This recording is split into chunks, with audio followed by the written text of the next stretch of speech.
Terima kasih Yesus. Terima kasih Roh Kudus. Kita mau memulai ibadah kita di pagi yang indah ini.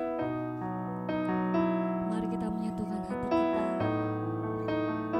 Siapkan hati kita untuk memuliakan dan meninggikan nama Tuhan. Terima kasih Yesus. Ku datang Tuhan di dalam hadirat-Mu. Berhiaskan kekudusan. Ku datang Tuhan dalam hadirat-Mu, berhiaskan kekudusan. Seluruh surga sujud menyembah-Mu. Ku tersungkur dan berseru, Kudus, Kuduslah Tuhan, Allah semesta alam. Kudus, Kuduslah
benar Tuhan. Kami semua Tuhan ada di tempat ini Tuhan, untuk berterima kasih, mengucap syukur untuk setiap kebaikan-Mu dalam kehidupan kami Tuhan. Hanya Kaulah yang layak kami puji dan kami tinggikan. Terima kasih Yesus, terima kasih ya Roh Kudus. Pada pagi yang ini Tuhan, kami berkumpul di tempat ini, menyatukan hati kami bersama-sama untuk memuji dan meninggikan nama-Mu. Kiranya Tuhan Kau boleh duduk di atas puji-pujian kami. Dengan segenap hati kami Tuhan, kami mau memuji dan memuliakan nama-Mu.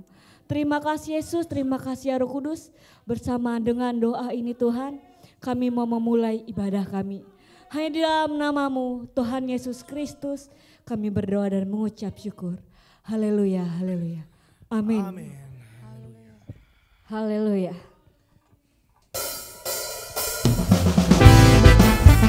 Allah kita Allah yang ajaib dan luar biasa. Amin.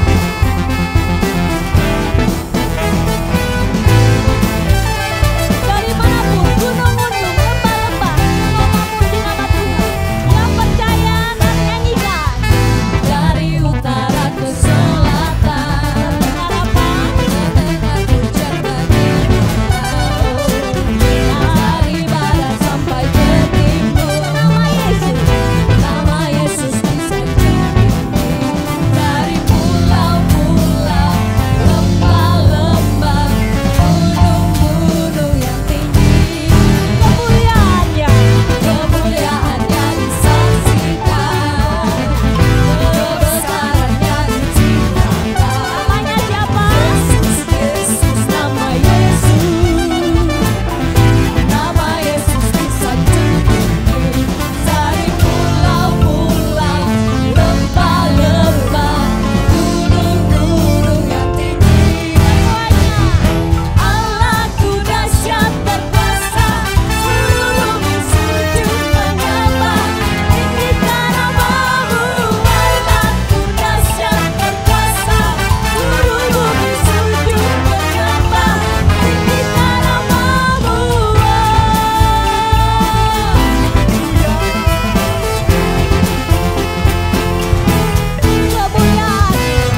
Kemuliaannya disaksikan, kebesarannya diceritakan. Yesus, Yesus, nama Yesus.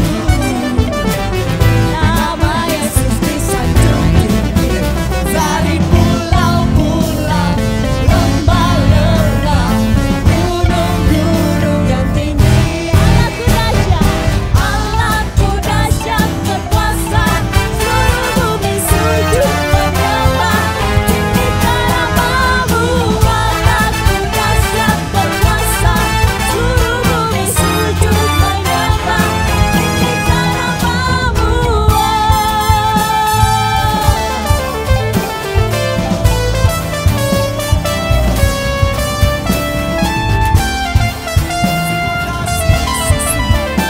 Semua nyanyikan. Dari pulau-pulau, Dari pulau-pulau, lembah-lembah, gunung-gunung. lagi dari pulau-pulau. Dari pulau-pulau, lembah-lembah, gunung-gunung yang tinggi. Allahku dahsyat. Allahku dahsyat berkuasa, seluruh bumi sujud menyembah. Tinggikan nama-Mu.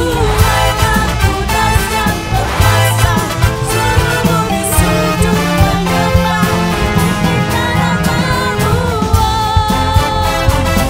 Tinggikan nama-Mu. Tinggikan nama-Mu. Allahku dahsyat. Mari yang percaya Allah kita dahsyat, bertepuk tangan di atas kepala kita, sama-sama kita bersorak bagi Tuhan. Kami percaya Tuhan bersama-sama dengan kami. Dengan sukacita kami percaya, dengan Tuhan kami percaya Engkau Allah yang dahsyat. Terima kasih Yesus.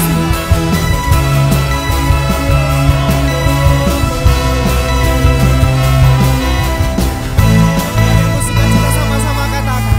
Tak pernah ku ragu akan kesetiaan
Tuhan dipersilakan untuk duduk kembali.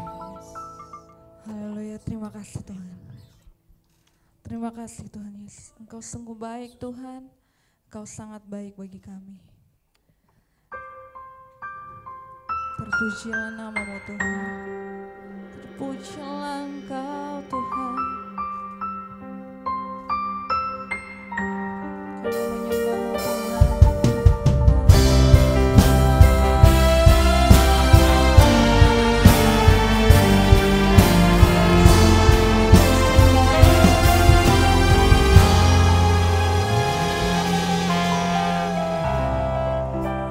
Dekat padamu itu rinduku.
Kami bersyukur Allah yang tak pernah meninggalkan kami Tuhan. Kalau kami masih boleh ada pada hari ini semua karena anugerah-Mu, semua karena kesempatan yang masih Engkau berikan kepada kami Tuhan. Kami mengucap syukur Tuhan, kami mengucap syukur untuk segala sesuatu yang Engkau kerjakan dalam kehidupan kami. Kami berdoa Tuhan Yesus pada saat ini kami mau siapkan hati kami ya Tuhan. Kami ingin mendengarkan firman-Mu Tuhan. Biar firman yang akan disampaikan oleh hamba-Mu Tuhan dapat menjadi kekuatan baru bagi kami Tuhan. Biar firman-Mu itu jatuh di tanah yang subur di hati kami Tuhan. Biar firman itu dapat bertumbuh ya Tuhan dan dapat berbuah dalam kehidupan kami sehari-hari. Terpujilah Engkau Tuhan, kami mau berdoa buat Bapak Gembala kami ya Tuhan yang Kau percayakan untuk memberitakan firman pada pagi hari ini Tuhan. Biar Tuhan yang pakai Bapak Gembala kami agar dapat berkata-kata dan dapat menyampaikan isi hati-Mu ya Tuhan. Terpujilah Engkau Tuhan Yesus, sebelum kami mendengarkan firman-Mu, kami akan meletakkan korban persembahan kami Tuhan. Biar Tuhan Engkau yang memberkati setiap persembahan yang akan kami berikan Tuhan. Dan biar persembahan ini dapat menjadi berkat ya Tuhan di tempat pelayanan kami di tempat ini Tuhan Yesus. Dan biar ya Tuhan hanya untuk hormat dan kemuliaan nama-Mu. Terpujilah nama-Mu Tuhan, terpujilah Engkau. Kami mau siapkan hati kami dan kami mau siap memberi yang terbaik hanya di dalam nama Tuhan Yesus. Haleluya. Amin. Puji Tuhan, silakan duduk. Saya undang yang bertugas.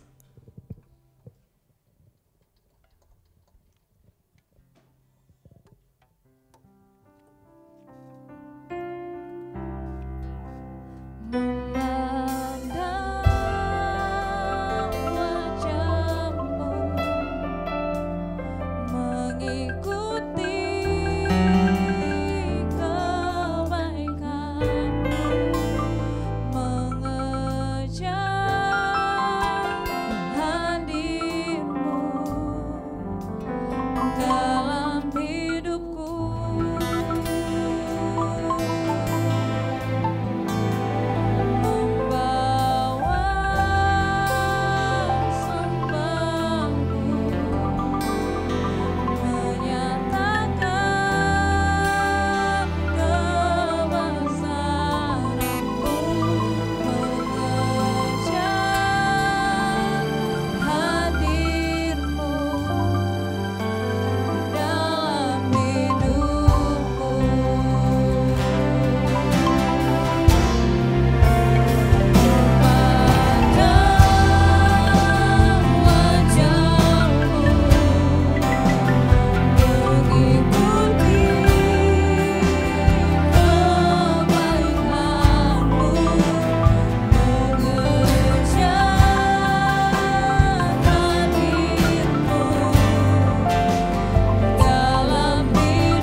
dalam hidupku.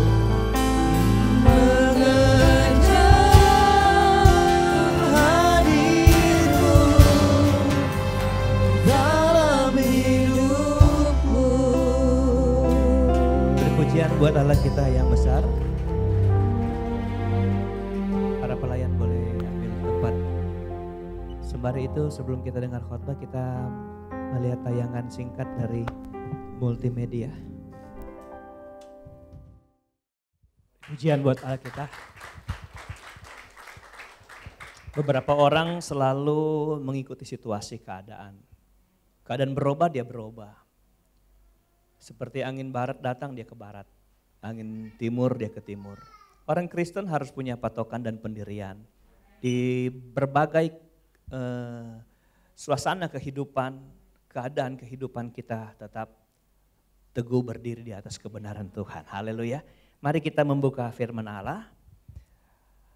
Bapak Ibu, dan kita akan membaca Alkitab dalam Perjanjian Lama, kitab Yosua pasal 5.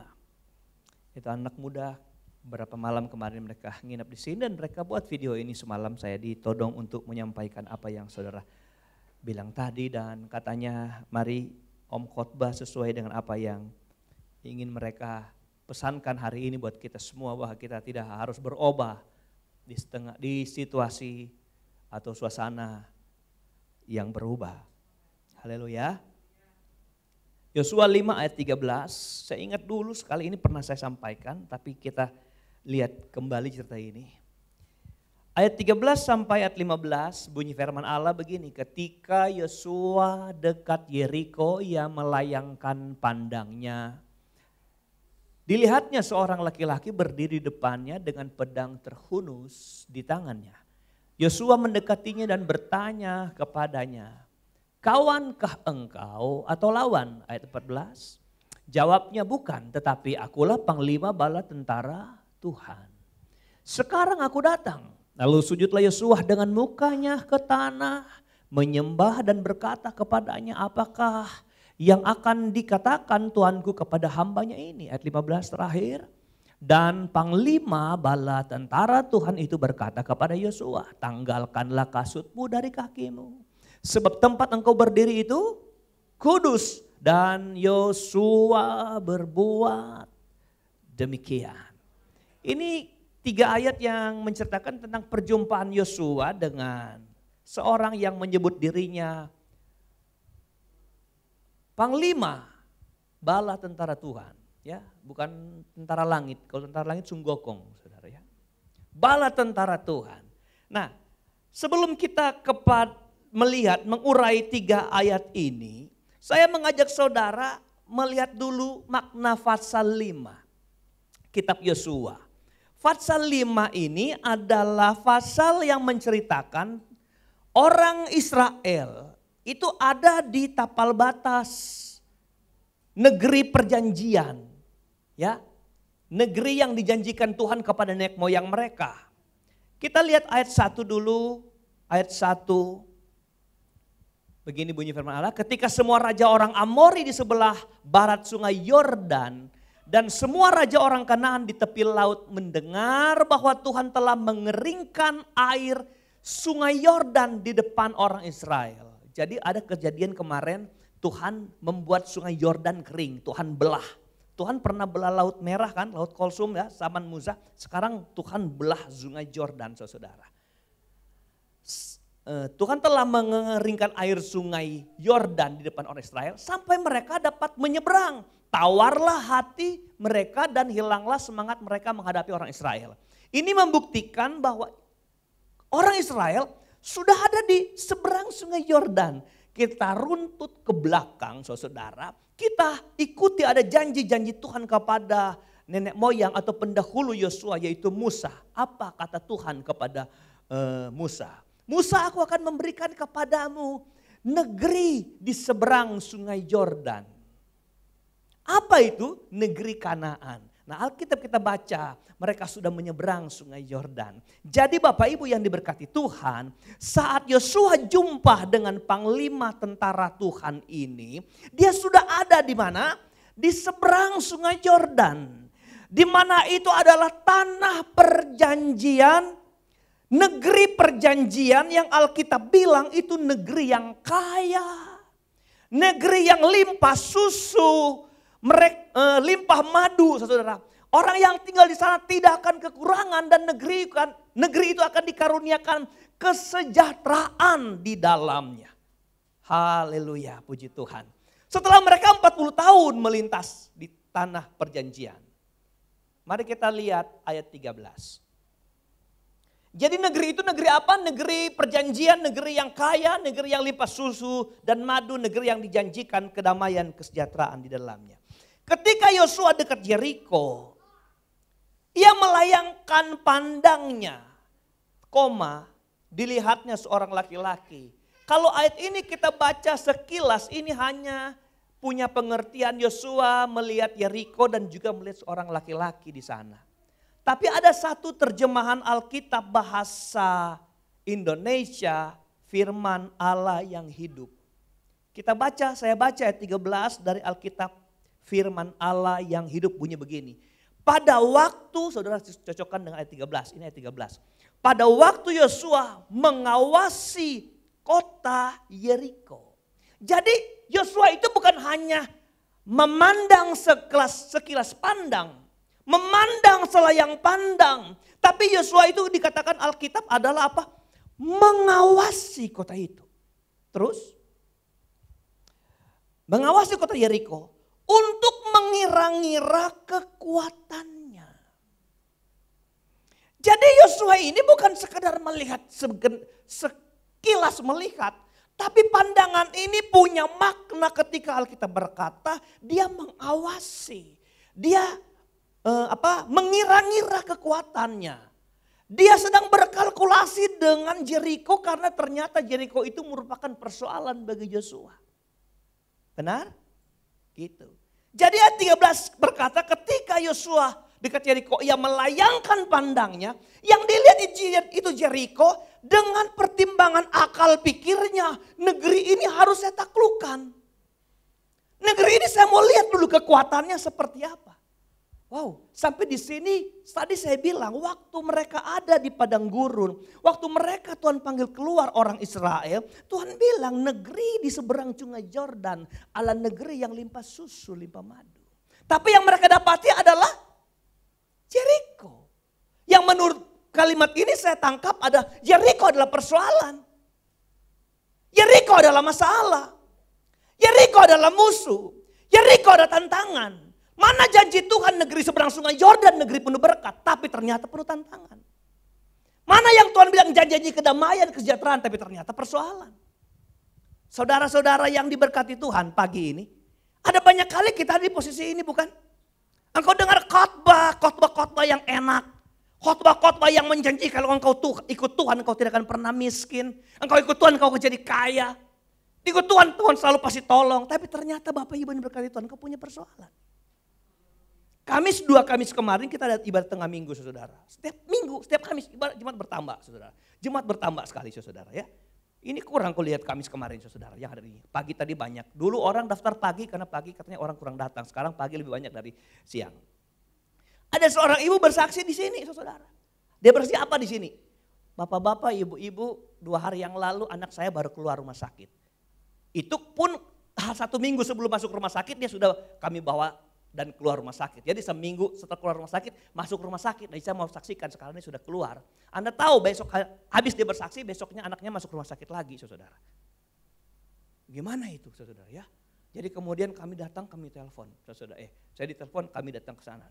Tapi ibu bilang apa? Itu ibu bilang, apa yang Tuhan buat tidak bisa dia tolak. Tadi pagi dia beribadah, seisi rumah tangganya. Bapak Ibu kekristenan kadang seperti itu. Kita dengar janji Tuhan tapi pengalaman yang kita dapati tidak seperti apa yang kita rindukan dari iming-imingan khotbah atau sebagainya. Bapak Ibu yang berkati, dengar Tuhan kita, Tuhan yang ajaib. Saya bilang beberapa kali di jemaat atau ketemu di khotbah yang lain. Kalau Tuhan kita hanya Tuhan yang dapat kita nalar dengan otak, sayang yang lebih dulu undur iring Tuhan. Tuhan kita harus Tuhan yang melampaui akal pikir manusia. Tuhan kita harus Tuhan yang spektakuler. Kalau Tuhan yang dapat kita ukur, kalau seiring Tuhan berkati ya. Kita gak bisa ngatur Tuhan saudara. Haleluya. Kita gak bisa ngatur Tuhan. Apa yang Tuhan kerjakan, iman kita berkata apa yang Tuhan izinkan terbaik buat hidup kita. Haleluya. Kalau begitu pandangan Yosua terhadap Yeriko itu pandangan kekecewaan. Aduh Tuhan. Saya ingat sekali ya sebelum saya lanjut. Ada seorang ibu saudara-saudara di Palu saudara. Dia setia membantu pelayanan, bahkan ada hamba-hamba Tuhan penginjilan ke daerah-daerah, dia yang support, dia beli tiket pulang pergi. Saudara, dia setia sekali pelayanan. Satu waktu dalam pelayanannya itu Dia bersaksi saudara. Dia bilang, Bapak Ibu tahu saudara, saya sedang sakit hati karena suaminya tinggalkan dia. Coba bayangkan saudara. Suaminya selingkuh, tapi dia tetap setia. Memang kadang kala ini persoalan kekristenan. Stay the course. Jangan pernah berubah. Haleluya, jangan pernah berubah. Engkau harus tahu, Tuhanmu jauh lebih tahu kebaikan kita dari kita sendiri tahu tentang hidup kita. Haleluya. Kadang kita mau tahu, kadang kita suka yang baik menurut saya begini. Tapi Tuhan, no. Engkau harus baiknya seperti begini. Oh Tuhan, kau janji 40 tahun saya bertahan di padang gurun. Sekarang saya harusnya tinggal menikmati masuk negeri perjanjian. Harusnya madu, harusnya susu, harusnya kelimpahan, harusnya kedamaian. Tapi yang kita dapati adalah persoalan. Dan banyak orang mundur. Banyak orang tinggalkan Tuhan. Banyak orang yang bilang kekristenan ternyata gak menjanjikan apa-apa. Selama kita masih salah berdiri kepada kebenaran, kita akan susah menjadi orang Kristen yang terus melihat Tuhan tetap baik di segala musim kehidupan kita. Haleluya. Jadi waktu Yosua kecewa, bertanya, aduh kenapa malah ada tentangan? Ada seorang laki-laki datang, memang Tuhan, aduh itulah Tuhan, dia tahu posisi yang tepat di saat mana kita sudah mulai drop. Haleluya. Saya mau bilang Yosua ini lagi drop. Entah lihat percakapan tadi saya bilang, kita udah baca tadi. Dia lagi down saudara. Tapi Tuhan selalu datang tepat pada waktunya. Amin saudara. Dia laki-laki beri depannya dengan terkunci tangannya. Yosua mendekati dan bertanya kepadanya, kawankah engkau atau lawan? Saudara, ini pertanyaan. Anda tahu apa yang dipandang dengan mata oleh Yosua terhadap laki-laki ini? Tidak menolong dia. Begini, dia tidak mampu untuk menerjemahkan siapa laki-laki ini. Kenapa? Padahal kita bilang dia itu panglima bala tentara Tuhan. Panglima dengan atribut, panglima dengan pedang terhunus. Haleluya. Saya pikir engkau bisa bedakan hansip sama polisi, benar nggak? Dari seragamnya saudara. Haleluya. Makanya saudara-saudara kalau dikejar hansip cepat menyerah. Kalau misalnya ada penjahat, jangan kalau dikejar polisi saudara masih bisa lari, saudara lebih aman. Tapi kalau sampai hansip yang kejar itu lebih berbahaya dari polisi. Paham saudara? Saya kasih tahu gini. Kalau polisi yang kejar saudara, kalau polisi tembak, dia tembak, awas kaki kena. Kalau hansip enggak saudara. Kaki, kepala yang kena. Oke, selingan. Bapak Ibu berkati, dia dengan atributnya. Harusnya Yosua paham siapa yang berdiri. Tapi karena dia kalut, karena dia cemas, karena dia ragu-ragu, karena dia khawatir saudara, dia nggak bisa berpikir positif tentang apa yang dia lihat. Haleluya. Makanya dia tanya, kawankah engkau atau lawan? Bagian kedua makna yang saya tangkap di sini adalah begini. Orang kalau lagi khawatir, cemas, kadang kalah pikirannya kepada manusia. Cari siapa yang mau bela, cari siapa yang mau tolong, cari kawan. Kalau sampai terjadi, maka Alkitab yang mengatakan, terkutuklah orang yang mengandalkan manusia. Terjadi. Haleluya. Saudara, kalau engkau lagi dalam keadaan kalut, tertekan, persoalanmu banyak, engkau harus menenangkan diri di depan Yesus. Karena saat engkau kecewa, engkau tidak bisa berpikir positif tentang sesuatu di hadapan saudara. Amin. Orang kan kalau lagi marah dia sensi sekali, benar nggak saudara ya? Ditanya ini, cepat marahnya, jawabannya, saudara, ya. Haleluya. Yesus pernah ngomong gini nih, berbahagialah orang yang tidak menjadi kecewa dan menolak aku. Haleluya. Kalau engkau iring Tuhan sering banyak kecewa, berbahaya saudara. Coba lihat urutannya Alkitab bilang, berbahagialah orang yang gak kecewa dan menolak aku. Karena penolakan terjadi setelah orang berdiam terlalu lama dalam kekecewaan. Engkau boleh kecewa dengan suamimu, istri, anak, keluarga dan sebagainya. Tapi engkau terlalu lama bercokol, dampak berikutnya lama-kelamaan engkau tinggalin Tuhan. Saudara, ini kalimat Tuhan nyatakan ke siapa? Nyatakan kepada seorang yang Alkitab bilang orang hebat. Dia namanya Yohanes Pembaptis. Yohanes Pembaptis yang khotbah di padang gurun. Persiapkanlah jalan bagi Tuhan. Bertobatlah kamu karena kerajaan Allah sudah dekat. Siapa yang dimaksudkan? Yesus mau datang. Jadi Yohanes pembuka jalan buat kehadiran Tuhan. Tapi ketika Yohanes ditangkap, dimasukkan di penjara, dia dalam keadaan tertekan. kondisinya terpuruk, dia jadi kecewa. Dia panggil murid-muridnya. Dan dia bilang, coba kamu tanya kepada orang itu, siapa dia? Yesus. Tanya sama dia, apakah engkau benar-benar Mesias? Katanya. Apakah engkau benar-benar anak Allah? Saudara lihat, seorang nabi dalam keadaan tertekan, dia bisa kecewa. Haleluya. Maka Tuhan memberi jawab, woi berbahagialah yang tidak kecewa dan menolak aku.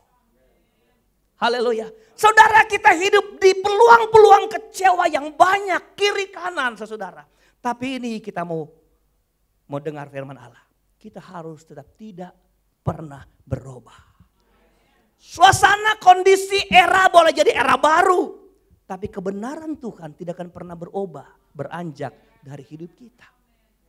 Haleluya. Jadi lihat, orang kecewa enggak konsen terhadap sesuatu di depan dia. Ayat 14 kita lompat.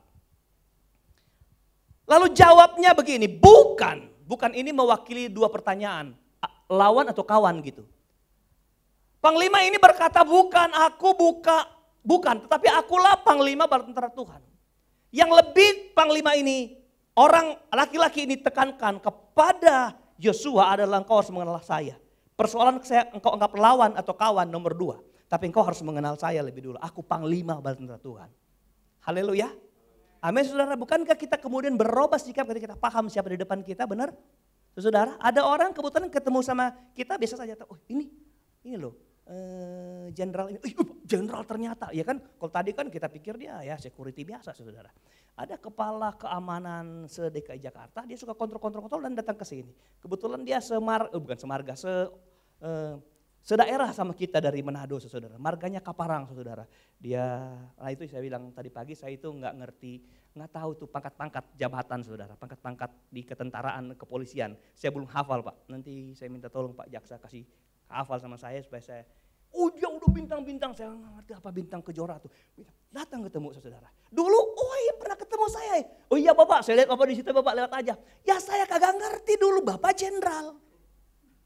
Jadi saya acuh aja saudara, apalagi dia ya botak begitu. Acuh aja, dan saya tahu, Pak, gitu kita kan. Kita ngerti orang baru kita berubah sikap. Makanya panglima, kamu nggak, saya nggak perlu kasih tahu saya lawan atau kawan. Kamu ngerti dulu saya panglima bala tentara Tuhan. Aku tentara Tuhan. Ini Yesus ini. Aku Tuhan Yesus. Kita berubah sikap. Anda berubah sikap nggak ketika kamu mengenal siapa juru selamat saudara? Aneh orang kalau bilang kenal Yesus juru selamat, sikapnya nggak berubah. Makanya lihat, ketika dia perkenalkan dia tentara Tuhan, sikap Yosua berubah. Sekarang aku datang, lalu sujudlah Yosua dengan mukanya ke tanah. Dia nggak mempersoalkan kawan, nggak mempersoalkan lawan. Dia sekarang sujud ke tanah karena dia paham siapa yang di depan dia. Saudara, berapa lama kau iring Tuhan? Berapa lama kau memahami Tuhan? Kelihatan dari sikap terjang saudara. Engkau boleh bilang Yesus juru selamat, tapi caramu tidak seperti yang Tuhan mau. Engkau sebenarnya memungkiri Tuhan. Sama dengan engkau tidak pernah mengenal Tuhan. Alkitab berkata barang siapa mengasihi aku dia melakukan firman. Tapi orang yang bilang mengasihi Tuhan melakukan firman sebenarnya dia tidak mengasihi Tuhan. Haleluya. Dia sujud menyembah ke tanah dan berkata kepadanya. Lihat. Apakah yang dikatakan Tuanku kepada hambanya ini? Terjemahan lain bilang gini. Aku hambamu. Tadi dia mempersoalkan lawan sama kawan.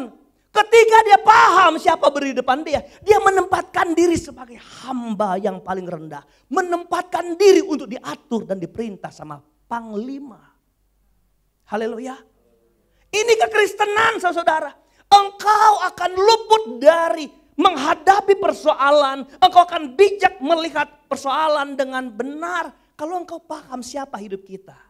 Engkau membawa hidupmu takluk kepada panglima kita. Di atas segala panglima. Tuhan Yesus Kristus. Saya percaya Jericho bukan persoalan. Haleluya. Jericho bukan masalah. Masalah terbesar bagi Tuhan adalah siapa engkau. Engkau kenal saya atau tidak. Apakah terlalu berat Tuhan memindahkan gunung? Apakah terlalu besar ada persoalan begini? Apakah ada persoalan yang terlalu lebih besar dari Tuhan? Tidak ada, bukan? Haleluya. Apa yang engkau mau katakan kepada hambamu ini? Dalam konteks Dia sedang merancang bagaimana strategi mengalahkan Yeriko. Karena kan dia melihat kekuatan, gimana ini. Datang dia. Jadi ketika dia tanya apa yang saya mau lakukan, tentu dalam konteks ngalahin Yeriko. Gitu bukan? Haleluya. Mari kita lihat apa jawaban panglima ini, saudara. Ayat 15. Dan panglima bala tentara Tuhan itu berkata kepada Yosua, kasih tahu bagaimana, ini kalau saya jelaskan lebih detail. Kasih tahu bagaimana saya bisa kalahkan Yeriko. Bagaimana saya harus mengatur strategi perang bangsa kami Israel supaya Yeriko bisa kalah. Dia mengharapkan panglima sebagai panglima perang, tentu kamu harus siapkan pasukan panah 1000 orang, pasukan tombak, pasukan pendobrak pintu, pasukan, karena gitu kan kalau perang zaman dulu. Tapi aneh, kita lihat jawaban seorang panglima. Berkata kepada Yosua, tanggalkan kasutmu. Tanggalkan kasutmu dari kakimu. Sebab tempat engkau berdiri itu kudus. Saya pikir engkau ngomong sama saya siapin senjata. Menajamkan mata panah, mengasah pedang, menyiapkan pasukan besar. Tapi lu suruh saya lepas sandal. Apa hubungannya perang dengan melepas kasut? Tapi ada rencana Tuhan yang indah. Makanya saya bilang kalau Tuhan kita hanya Tuhan yang dapat dinalar dengan akal kita.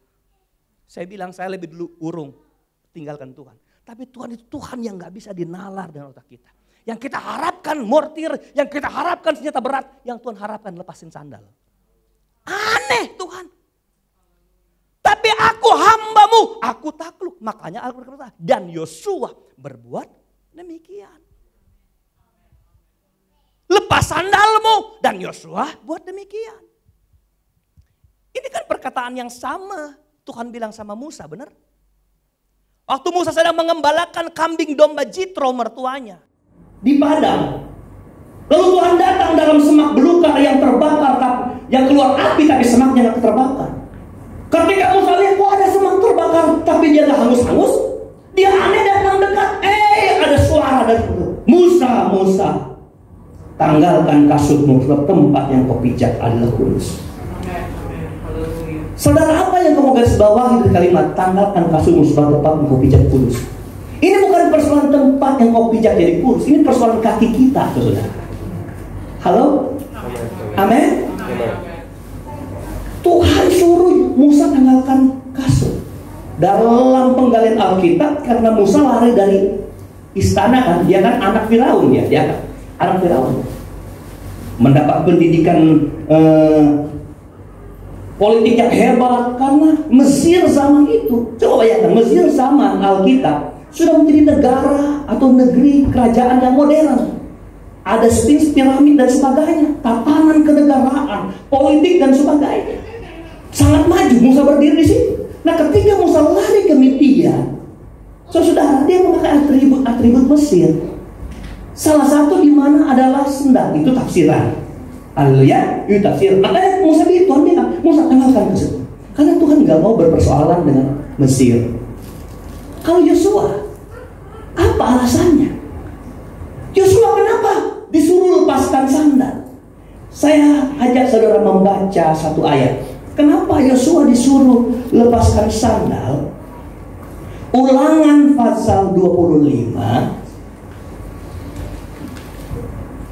ayat yang kelima.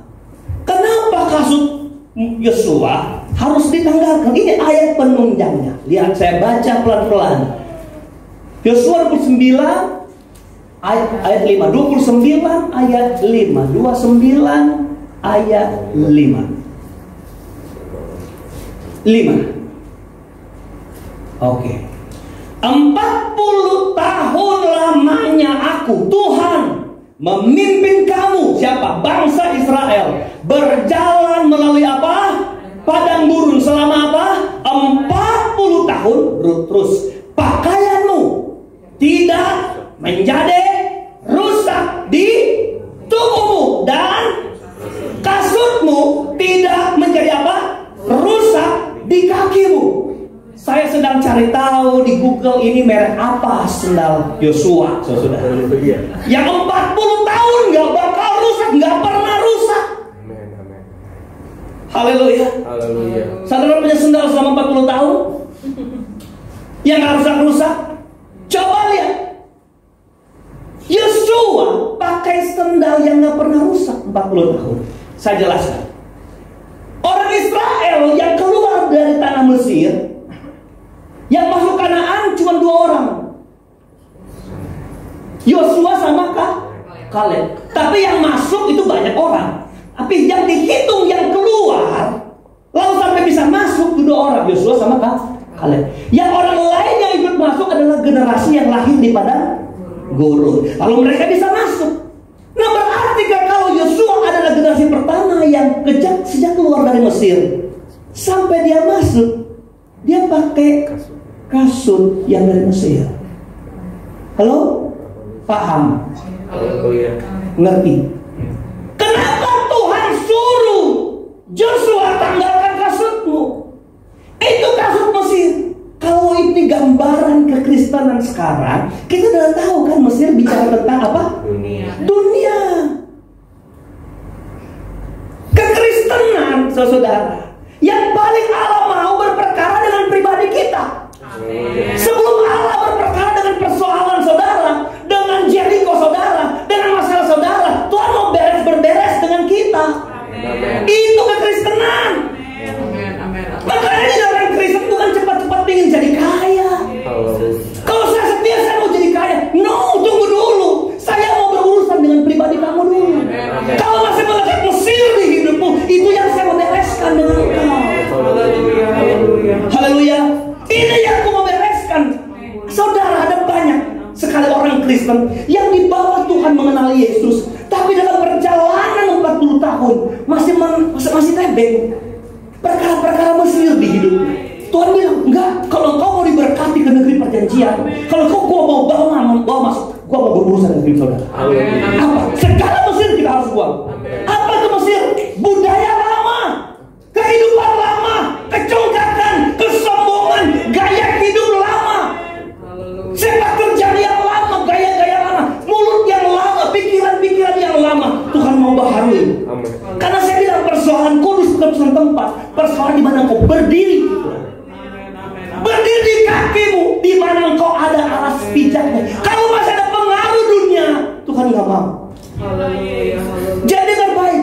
Dari mana Allah membereskan persoalan hidup kita? Dari mempersiapkan senjata perang, dari mempersiapkan strategi mengalahkan Jericho. No, Tuhan mau memulai dari hidup kita pantas di mata Tuhan lebih dulu, baru Tuhan jadikan kita pemenang-pemenang yang kaya. Tuhan gak mau mengkotori kemenangannya bersama dengan orang-orang yang tidak pantas bersama Tuhan. Haleluya. Haleluya. Mengerti saudara? Kalau kau belum kaya hari ini, engkau lihat Tuhan apa yang Tuhan mau. Kalau Tuhan suruh saya kerjakan, dengar, Tuhan hanya suruh tanggalkan kasut. Amin, amin, amin. Engkau masih suka jadi orang. Engkau masih, ayo, wah. Secepat engkau melepaskan, secepat itu negeri perjanjian bodoh. Secepat itu tanah perjanjian, secepat itu madu, susu yang limpah kita terima. Amin, amin, amin, amin. Haleluya. Jangan kecewa, jangan khawatir, jangan bimbang janji Tuhan. Jangan ketika engkau dengar khotbah ada janji berkat, engkau lihat kembali berkat, engkau mau mundur. Ragu. Orang ragu gak dapat apa-apa. Haleluya. Orang ragu gak dapat apa-apa. 2 orang yang turun ke Emmaus itu karena ragu tentang Tuhan yang diharapkan jadi penguasa, mati Yesusnya. Turun gak dapat apa-apa. Tahu gak Manado itu orang presiden kan Manang Kapang doang. Saudara, saya sebagai orang Manado, saudara mau komplain ini. Masa Manado Kapang doang? Tapi ada benarnya juga ya, katanya. Karena lihat nih Om Pendeta, fotonya wih, tampang doang. Belum tentu kalau sakunya ada gitu, ya. Jadi orang Manado, orang bilang biar kalah nasi, jangan kalah aksi. Yang penting gaya dulu, ya kan? Tapi tidak semua. Satu waktu ada orang Manado model begini. Nah, cuman dia ya orang Manado begitu. Orang bukan gitu. Haleluya. Ini orang Manado kan dia menang tampang doang. Biar kalah nasi jangan kalah nasi. Udah lapar gengsi. Tapi udah lapar dia saudara. Kakak suruh biar nggak makan, yang penting gaya. Keinginan makannya itu terus mempengaruhi dia. Satu waktu dia jalan, dia berhenti. Dia dalam hati, saya ada lihat lemper. Ada lemper, tahu lemper itu? Kalau orang bilang apa katanya? Lalampa, lemper tahu ya? Lemper. Kalau nggak tahu nanti saya pesan ya saudara sama orang Manado, tapi saudara yang bayar. Aduh, lemper. Tapi waktu dia mau balik ngambil, jangan-jangan kayak anjing. Waktu dia bilang kayak anjing, iya. Tapi waktu dia mau jalan, perutnya lapar. Aduh, lemper. Waktu dia mau balik, kayak anjing kali. Lemper, kayak anjing. Lemper, kayak anjing. Ragu dia antara lemper sama kayak anjing. Tapi karena orang Manado gengsi, dia pura-pura lihat orang, terus dia ke bawah, dia pegang. Bahkan gua bilang kayak anjing, saudara. Orang ragu dapat apa? Orang ragu dapat apa? Jangan pernah mengharap apa-apa dari keraguan ragu. Karena ragu itu lawan iman. Iman itu nggak ada ragunya. Jadi kalau sudah timbul ragu pasti nggak ada iman. Nggak ada iman dalam keraguan. Halo? Halo? Nggak ada iman dalam keraguan. Iman itu menerobos. Nantilah kita ketemu dalam episode Tuhan membelah sungai Jordan. Beda dengan waktu dia membelah laut Kulsum. Tuhan Musa angkat tongkat peta, terbelah laut. Waktu terbelah mereka jalan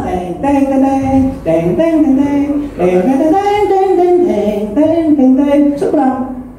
Tapi waktu membelah sungai Jordan enggak begitu. Tuhan enggak belah dulu lewat, tapi lu jalan dulu baru berbelah. Kenapa lu diajar 40 tahun jadi dewasa dalam Tuhan? Itu pentingnya. Ada banyak kali Tuhan memulai hidup saudara. Tuhan mulai sendiri. Engkau butuh ini Tuhan siapkan tak? Engkau mau itu Tuhan adakan. Karena kita masih baru lahir dalam Tuhan. Haleluya. Lihat orang-orang baru lahir, Allah yang mujizat.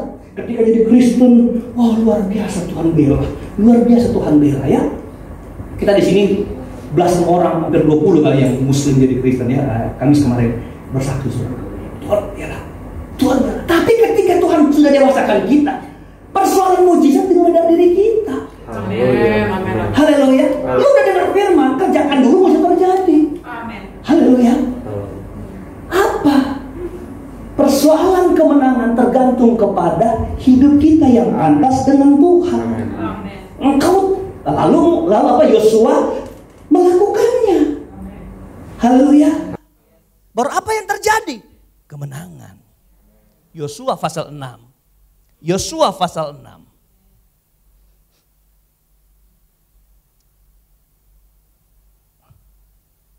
Oke. Habis pasal 5 kan pasal 6. Belum berubah ya, dari dulu habis 5, 6. Lihat, kita baca kemenangan orang Israel. Dalam pada itu bisa setelah kejadian tadi gitu. Tak lama setelah itu. Haleluya. Yeriko telah menutup pintu gerbangnya, telah tertutup kota itu. Justru karena siapa? Karena orang Israel. Jadi memang benar, mereka sudah siap-siap melawan Israel. Sampai mau lewat aja mereka. Sampai itu gerbang aja mereka tutup. Tidak ada orang keluar masuk. Ayat 2, berfirmanlah Tuhan kepada Yosua. Dengar baik ya kalau saya baca ini. Ketahuilah. Sadarilah ini katanya. Aku Tuhan ya, serahkan ke tanganmu siapa? Yeriko ini beserta siapa? Rajanya dan siapa? Pahlawan-pahlawannya yang gagah perkasa. Siapa yang bilang Yeriko punya pahlawan gagah perkasa? Tuhan. Tuhan sendiri tahu, lu punya lawan bukan orang kecil. kecil. Lu punya lawan bukan cemen. Lu punya lawan pahlawan gagah perkasa. Siapa yang mau komplain? Kalau kita kan kadang-kala kita besar-besarin lawan kita kan. Gitu. Oh Tuhan gak bisa, dia kan ada Tuhan dia. Ini Tuhan bilang lawan memang hebat. Tapi dengar, camkan ini, sadar ini. Aku serahkan pahlawan-pahlawan mereka ke dalam tanganmu. Hei, musuh itu bukan persoalan Tuhan. Tuhan mau katakan sebesar apapun musuhmu, bagiku itu gak ada arti apa-apa.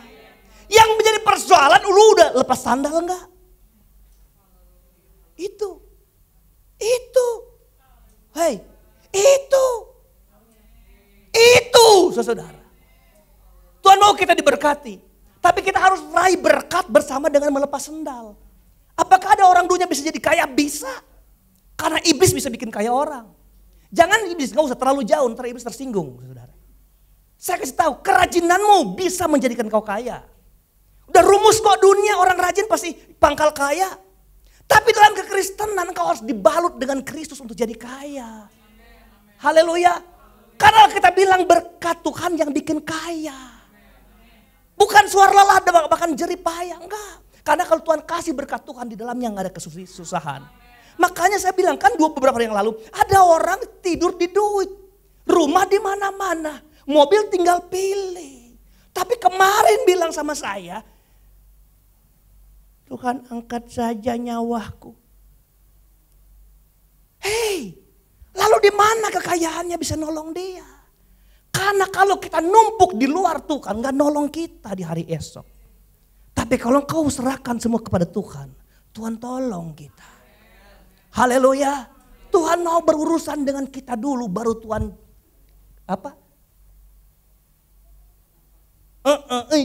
kayak kutu busuk. Matilah sekalipun mereka pahlawan. Amin. Ayat 3. Haruslah kamu mengelilingi kota itu. Nah ini dia. Semua prajurit harus mengedari kota itu. Sekali saja demikianlah harus engkau perbuat 6 hari lamanya. Terus. Dan 7 orang imam harus membawa 7 sangkakala. Tanduk domba di depan tabut. Tetapi pada hari yang ke-7. 7 kali kamu harus mengelilingi kota itu. Sedang para imam tiup sangkakala 5. Apabila sangkakala tanduk domba itu panjang bunyinya. Kalau pertama tet.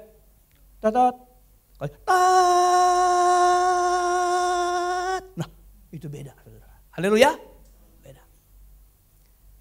Dan kamu mendengar bunyi sangkakala itu. Maka haruslah seluruh bangsa apa? Bersorak dengan suara yang nyaring. Maka sama-sama 3. Tembok kota itu akan runtuh. Lalu bangsa itu harus memanjatnya masing-masing. Langsung ke depan. Kapan? Bila mana? Bagaimana tembok besar itu bisa runtuh? Anda tahu berapa besar tembok kota Jericho itu? Dalam penggalian Alkitab diterjemahkan, tebal tembok Jericho itu bisa 6 kereta perang ada di atas. 6 mikrolet, 6 mobil. 6 mobil berderet, begitu tebal tembok Jericho. Itu penggaliannya, Alkitab, tafsirannya. Berat, besar, hebat, wow. Tapi apakah itu persoalan bagi Tuhan? Masalahkah itu bagi Tuhan? Yang masalah kita nggak masalah bagi Tuhan. Yang ditakutkan kita bukan ketakutan Tuhan. Haleluya. Hei, tembok yang besar itu roboh, runtuh, hancur. Ayo mari kita sedikit berpikir tentang metode kemenangan. Jadi hari pertama engkau harus kelilingi. Ini kota bukan kota kecil. Jericho bukan kecil. Nanti setelah Jericho ada kota Ai, kota kecil. Tapi Jericho kota besar. Haleluya. Lama mereka keliling-keliling selesai. 1 hari aja, 1 kali aja. 2 hari, 3 sampai ke 6. Hari ke-7 kelilingin 7 kali. Kelilingin. Baik, dengar sangkakala panjang. bersorak-sorak nyaring, plok, Tuhan robohkan tuh tembok. Dalam keadaan sangkakala berbunyi, dalam keadaan orang Israel bersorak-sorai, terjadi kemenangan, plok. Yang menjadi pertanyaannya, itu orang Israel ada di pinggir tembok. Hello? Itu tinggi. Kalau roboh, orang Israel juga korban harusnya. Paham saudara? Ada di TV kan seorang anak meninggal karena ketimpa pagar tembok, bata doang. Kalau sampai hancur itu, bisa harusnya secara akal kena dong. Tapi hebat, luar biasa Tuhan kalau bikin perlindungan bagi orang percaya. Tuhan yang menunjukkan orang benar itu selalu berbeda dengan orang fasik. Orang percaya pasti berbeda. Orang percaya boleh ada di ujung jurang, tapi orang percaya gak sampai jatuh ke jurang. Orang percaya pasti dilindungi Tuhan. Makanya kalau engkau jadi orang Kristen asal-asal, mending jangan jadi Kristen. Karena kita bilang engkau panas atau dingin, jangan di tengah. Aku lebih muak orang di tengah-tengah. Aku muntahkan dia. Hello? Jangan Kristen sembarangan, saudara. Hello? Jangan Kristen KTP. Tuhan gak ternganga-nganga kalau KTP-mu Kristen ditulis tebal-tebal. Enggak. Halo? Kenapa? Karena Tuhan mau tunjukin pembelaanmu. Tuhan ingin nunjukin kau berbeda dengan orang lain. Bagaimana engkau membayarnya dengan gak setia sama Tuhan? Bagaimana engkau mengimbangi pembelaan Tuhan dengan hanya asal-asalan jadi orang Kristen? Haleluya.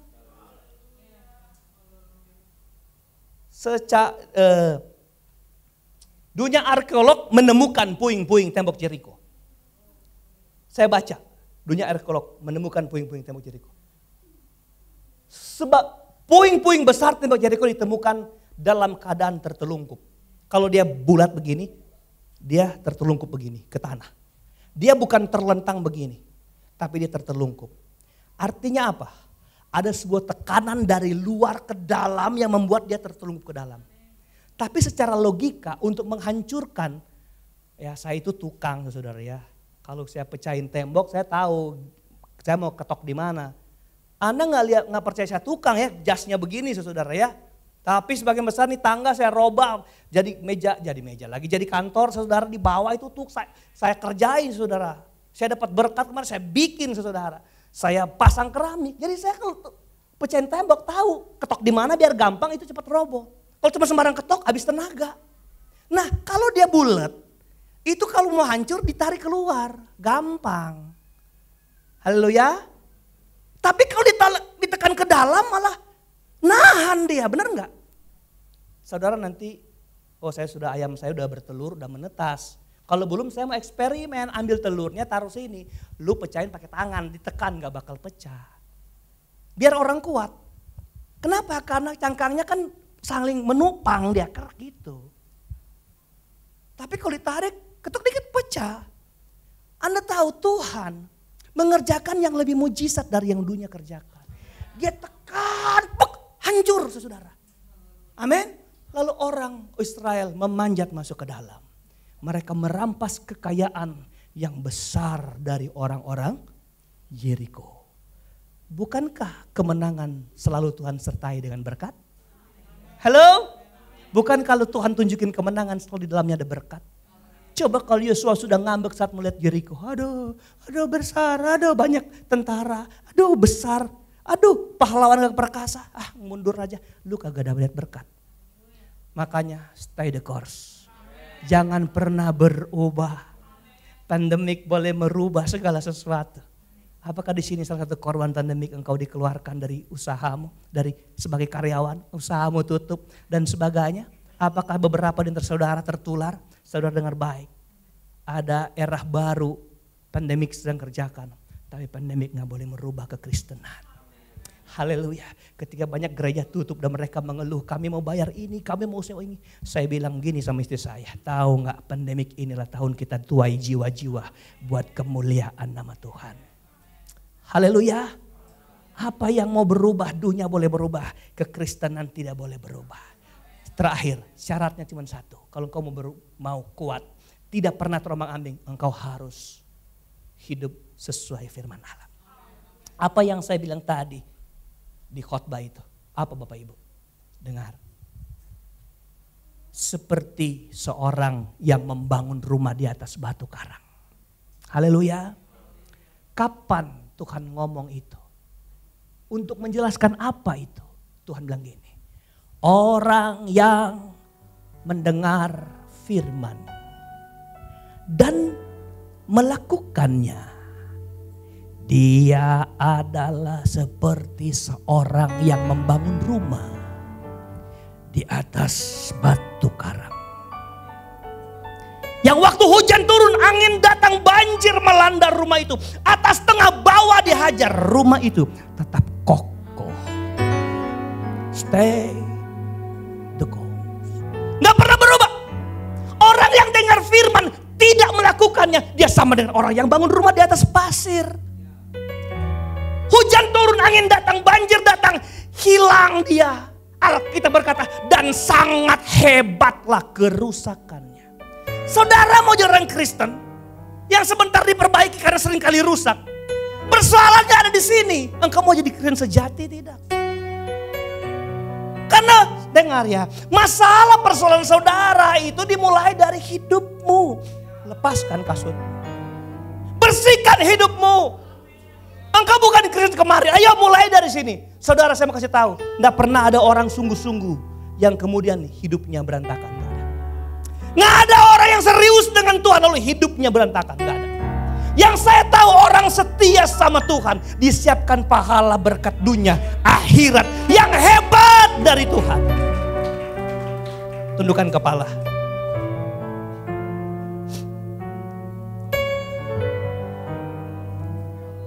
Tundukkan kepala. Mari pelayan Tuhan, pemain musik ada di depan. Apa persoalan saudara hari ini? Jericho apa di hidup saudara? Nggak usah peduli. Biar mereka pahlawan gagah perkasa, nggak usah peduli. Biar lawanmu itu orang-orang hebat terlatih, nggak usah peduli.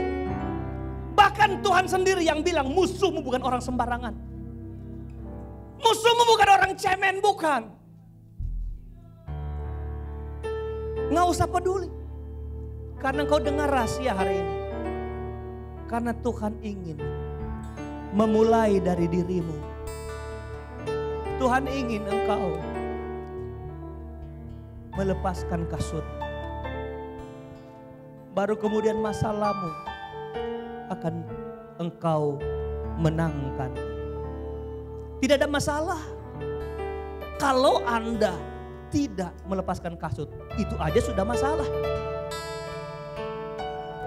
Bapak ibu saudara yang saya cintai dalam Yesus, bukan kebetulan engkau dengar khotbah ini. Bukan kebetulan engkau dengar khotbah ini. Ini adalah masa di mana engkau ambil keputusan. Saya harus jadi Kristen hebat. Saya harus belajar dilatih Tuhan, membayar harga-harga, tantangan, kesulitan dan apapun. Saya harus belajar untuk tidak mengkhawatirkan firman, meragukan firman, mengkhawatirkan hari esok. Dengar baik, Tuhan cinta hidup kita. Tuhan mengasihi. Tuhan mengasihi. Engkau perlu Tuhan hidup saudara. Jadi saya nggak mau bilang masalahmu keluarga, masalah siapa, tentang apa, pekerjaan dan sebagainya. Saya mau kasih tahu kalau engkau tidak melepaskan kasut, engkau sedang bermasalah dengan Tuhan. Kalau cara hidupmu tidak berpadan dengan cara Tuhan, itulah sebenarnya masalah inti di hidup saudara. Engkau pikir engkau bisa bergantung dengan uangmu. Engkau pikir engkau bisa bergantung dengan jabatan, ketenaran, kehebatan, kemasyuran namamu, bahkan gelar pendetamu. Tidak bisa engkau jadikan tempat bergantung. Yesus harus jadi tempat bergantung. Yesus harus jadi tempat bergantung hidupmu. Tuhan mengasihi, Tuhan mencintai. Mari Bapak Ibu kita berdiri. Siapkan hatimu sebelum kita pulang ke rumah masing-masing. Lihat pandemik telah membatasi ibadah kita dipersingkat, tapi tidak persoalan bagi kita. Karena firman tidak boleh dibatasi dengan hal apapun. Firman harus akurat dan mengubah, mengguncang kita, memporak-porandakan hidup lama kita untuk dibaharui oleh Tuhan. Yesus Tuhan. Terima kasih Tuhan. Sembah Tuhan, sembah Tuhan. Tinggikan namanya, tinggikan Tuhan. Agungkan namanya, panggil juru selamatmu. Setiap pribadi harus punya juru selamat. Kalau engkau nggak punya juru selamat, engkau nggak bisa ke sorga. Di transportasi aja punya jurumudi supaya engkau sampai ke tujuan. Ke surga harus punya siapa yang dapat mengantar ke sana. Dan dia namanya Yesus juru selamat.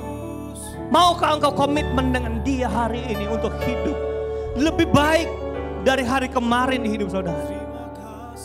Puji Tuhan. Haleluya, Yesus Tuhan. Terima kasih Tuhan. Terima kasih. Peganglah tanganku Roh Kudus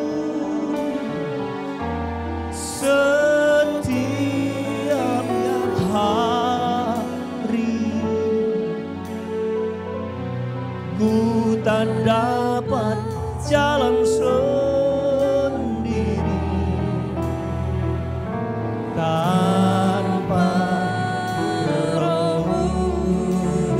Bawalah hidupku Tuhan, bawalah hidupku kepada segala kebenaran, segala kebenaran, agar ku tidak tersesat, agar ku tidak tersesat,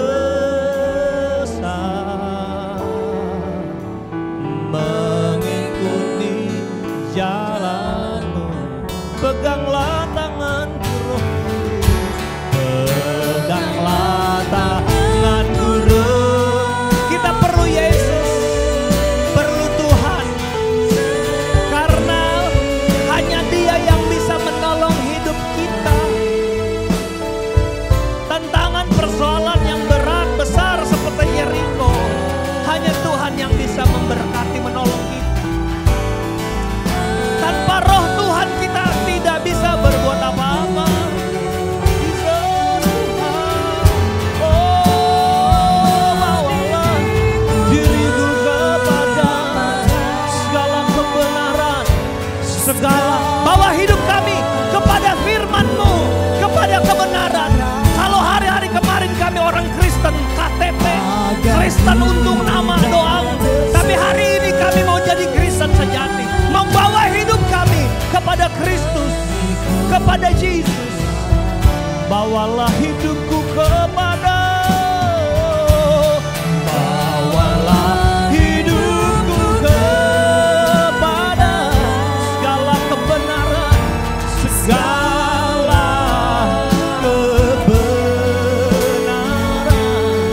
agar ku tidak tersesat Tuhan, tidak tersesat, mengikuti jalan-Mu, mengikuti jalan-Mu.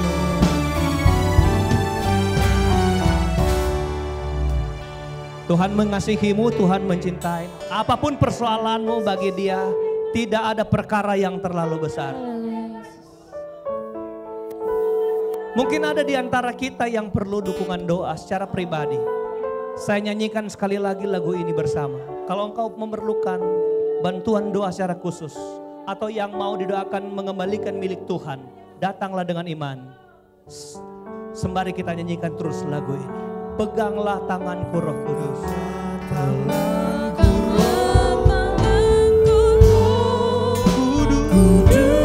Masih ada yang mau datang?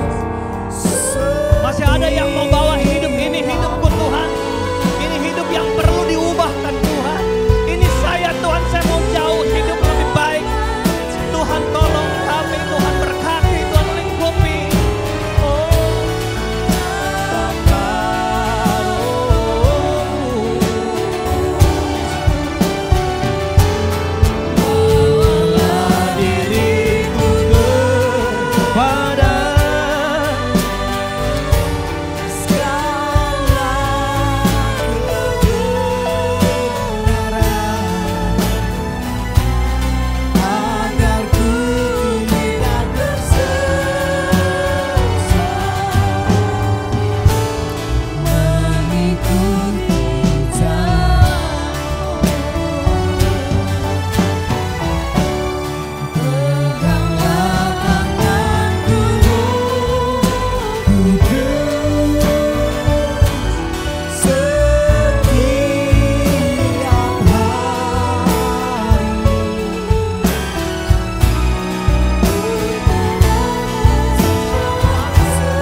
Setiap yang bertelinga hendaklah mendengar apa yang dikatakan Roh atasmu hari ini.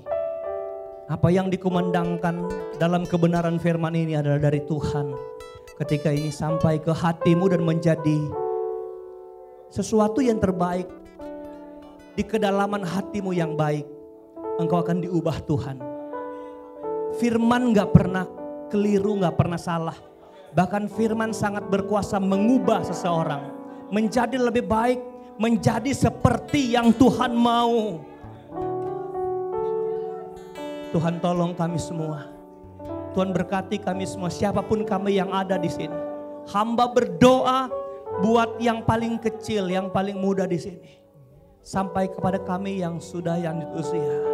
Diberkati Tuhan, ditolong Tuhan. Mengalami kuasa dari pujian dan firman yang kami sudah dengar hari ini.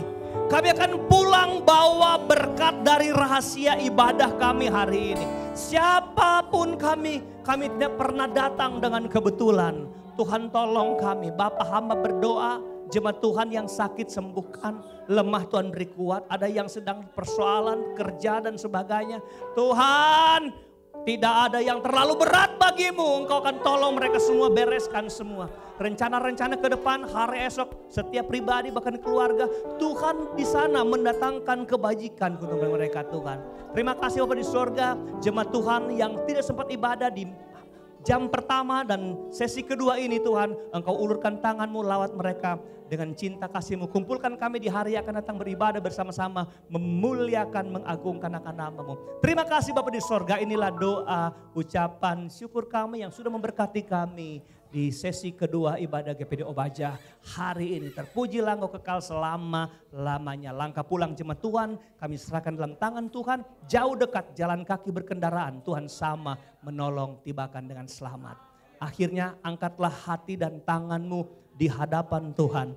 Terimalah berkat, anugerah, damai sejahtera, kasih sayang, sukacita, penghiburan, dan kekuatan yang dari Allah Bapa, Putra dan Roh Kudus, yaitu dalam kasih karunia Tuhan Yesus Kristus terus menyertai kita yang tetap setia dan taat sampai hari Tuhan Yesus datang kembali. Mengucap syukur kami berdoa, alaskan doa ini. Haleluya, haleluya, haleluya.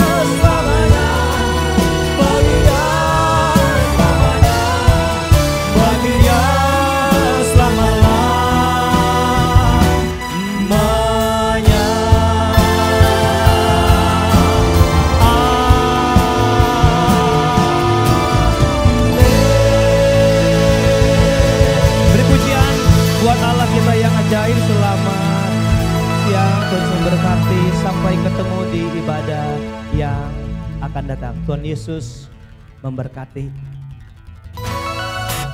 Pengumuman hari Kamis ada ibadah tengah minggu di gereja seperti biasa pada pukul 7.30.